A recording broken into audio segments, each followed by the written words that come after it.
Hey folks, Glenn May here with BassResource.com, and we're here with Hank Parker and his boat with another weekly tip from Hank Parker. Hank, this question is submitted from Mark from Jacksonville, Florida. Jacksonville, Florida, not Jacksonville. He says, I would like to ask Hank what techniques he uses studying maps before going to new water. Well, I'm telling you, that is a great question. I used to study paper maps all the time. We didn't have electronic maps and a chip you could stick in there from a Lake Master. I mean, it was all about paper maps. So I would study those paper maps the day or 2 days or 3 days before I hit the road to go to a tournament. Then I would have all these places marked. Then I would fly in an airplane and overlook and see what the watercolor was, see if I could see birds where the bait is, and I could see structure even from the air. And I'd mark all that on paper maps. Today I don't do any of that. I've got it all electronically.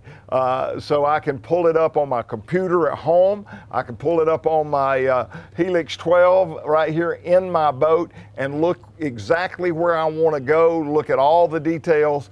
So I still am old-fashioned, and I still like to lay a big paper map out of Kentucky Lake or Barkley Lake, and I look at all these structure areas, and then I compare it, and I can sometimes and often do this, will make waypoints in my house or my hotel room before going on the water based on what I see on that map and what is on this map.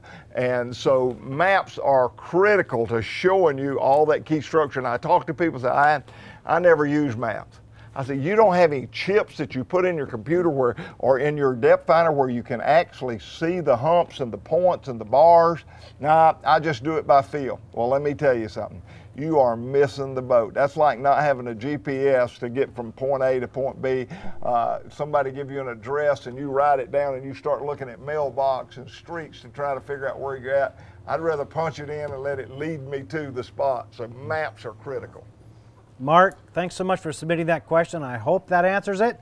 And for more tips and tricks, go and check out HankParker.com. There's lots of information on there. There's videos, there's articles, there's tips and tricks, all kinds of information you want to check out. And if you want to get notified of the next tips and tricks that we post, just subscribe to our channel. Thanks a lot and have a great day.